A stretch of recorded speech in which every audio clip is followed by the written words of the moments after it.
If you're a business owner, odds are you're probably overthinking your whole content creation process. I want to share with you the best methods that I've seen currently on how to start growing your audience, utilizing kind of a content multiplier method. Now,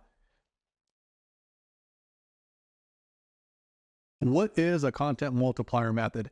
Essentially, it is a way to create one piece of content that turns into multiple pieces of content, right?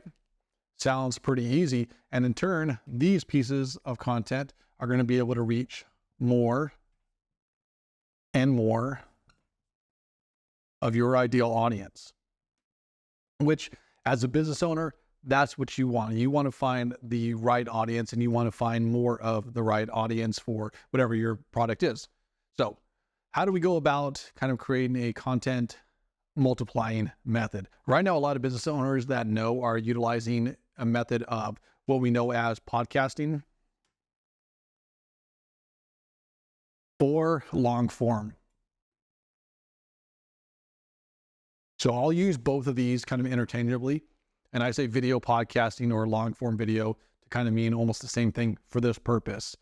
What people are doing is they're going in from the podcasting long form, and they're turning these into these smaller clips or more what I like to call micro content. Okay. So I like to create this into more of a micro content, which in turn is what you're going to be posting pretty much everywhere repeatedly. Now, I know Alex Hormozi likes to use the micro content as awareness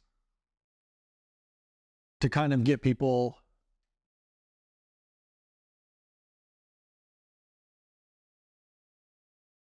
to make people aware of who you are.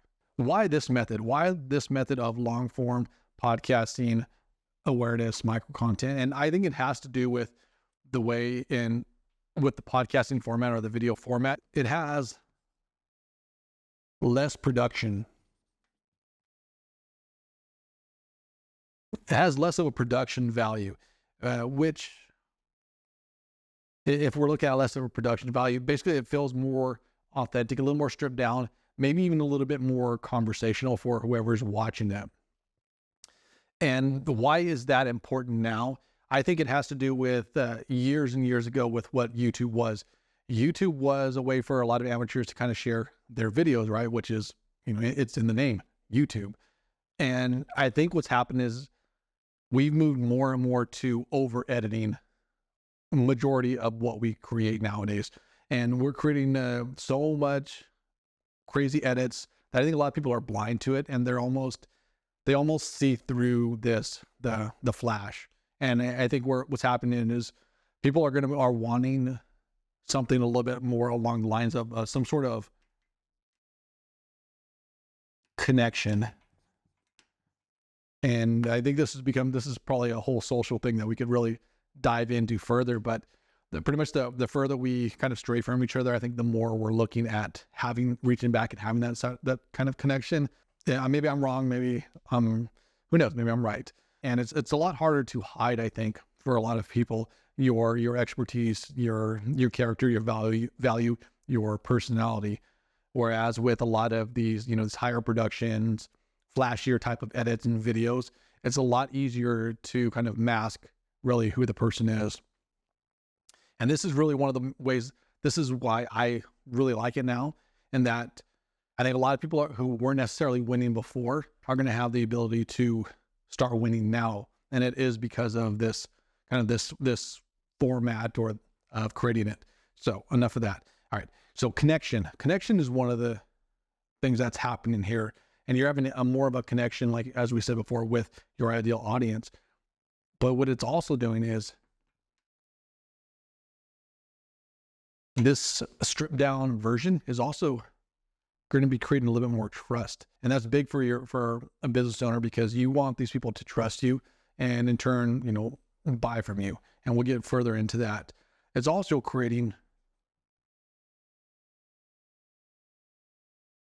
that says authority if you can't read it, the authority. So this is what I think is the ultimate there, is to create this authority, this trust, and this connection with your theme, within your overall topic. So podcasting, this long form videos, does all of this for you if you do it kind of in the correct way. And I'll share what kind of like what I believe the correct way is in a little bit.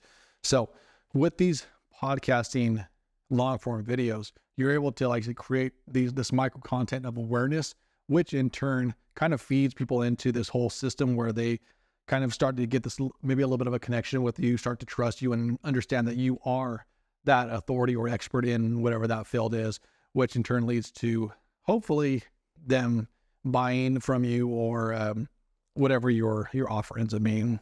How do we multiply? How do we take this and multiply it? If we oversimplify it, it ends up being just that long form that's getting kind of chopped up. Before you start creating some videos, you need to understand these key components first. What is my overall theme? And I believe it was David Shands who was sharing that it's all about I help X do Y while doing Z, or while avoiding Z, or with Z. And what is your unique angle or unique perspective on it? And then third, what is your unique offer? What are you going to be offering everyone? A content multiplying method is really as simple as taking this big piece and clipping it down into smaller pieces. I think this is the superior method now because it's very repeatable. And when we're dealing with a business and kind of sharing who you are, what you do, you're going to have to sit there and repeat. That's just how it goes with a business and a message overall.